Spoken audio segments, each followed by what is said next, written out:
जय श्रीमन्नारायण। आज हम आश्विन महीने के कृष्ण पक्ष में होने वाली एकादशी व्रत की कथा सुनेंगे। आइए कथा की शुरुआत करते हैं। धर्मराज युधिष्ठिर कहने लगे कि हे भगवान, आश्विन महीने के कृष्ण पक्ष की एकादशी का क्या नाम है, इसकी विधि तथा फल क्या है, सो कृपा करके कहिए। भगवान श्री कृष्ण कहने लगे कि इस एकादशी का नाम इंद्रा एकादशी है।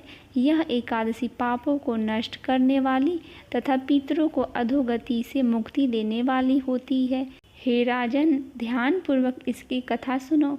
इसके सुनने मात्र से ही वाजपेयी यज्ञ का फल मिलता है। प्राचीन काल में सतयुग के समय में महिष्मती नाम की एक नगरी में इंद्रसेन नाम का एक प्रतापी राजा धर्मपूर्वक अपनी प्रजा का पालन करते हुए शासन करता था।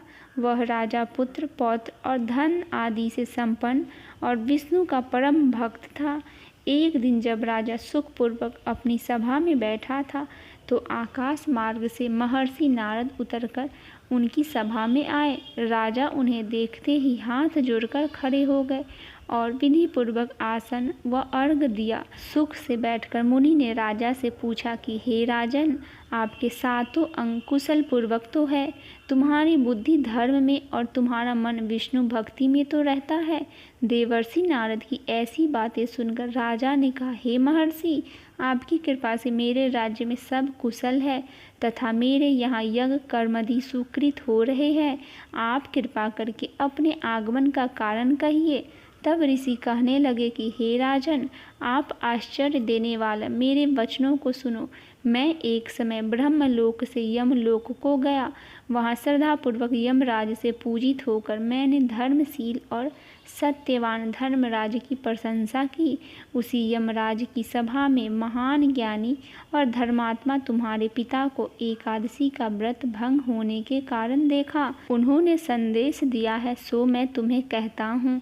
उन्होंने कहा है कि पूर्व जन्म में कोई विघ्न हो जाने के कारण मैं यमराज के निकट रह रहा हूँ। सो हे पुत्र, यदि तुम आश्विन कृष्ण पक्ष की इंद्रा एकादशी का व्रत करे और निमित्त करो तो मुझे स्वर्ग की प्राप्ति हो सकती है। इतना सुनकर राजा कहने लगा कि हे महर्षि, आप इस व्रत की विधि मुझसे कहिए। नारद जी कहने लगे, आश्विन महीने के कृष्ण पक्ष की दशमी के दिन प्रातःकाल श्रद्धापूर्वक स्नान आदि से निवृत्त होकर पुनः दोपहर को नदी आदि में जाकर स्नान करे। फिर श्रद्धापूर्वक पितरों को श्राद्ध करे और एक बार भोजन करे। प्रातःकाल होने पर एकादशी के दिन दातुन आदि करके स्नान करे। फिर व्रत के नियमों को भक्तिपूर्वक ग्रहण करते हुए प्रतिज्ञा करे कि मैं आज संपूर्ण भोगों का त्याग कर निराहार एकादशी का व्रत करूँगा। हे पुंडरीकाक्ष, मैं आपके शरण में हूँ, आप मेरी रक्षा कीजिए।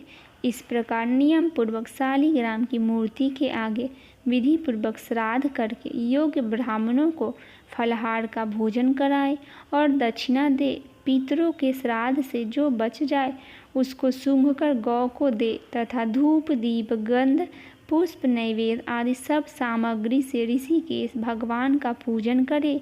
रात में भगवान के निकट जागरण करे।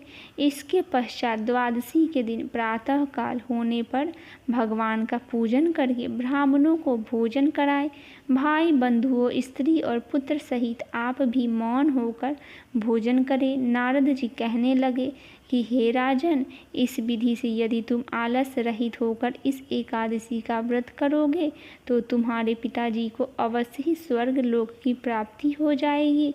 इतना कहकर नारद जी अंतर ध्यान हो गए। नारद जी के कथनानुसार राजा द्वारा अपने बांधवों तथा दासों सहित व्रत करने से आकाश से पुष्प वर्षा हुई और राजा के पिता गरुड़ पर चढ़कर विष्णु लोक को गए।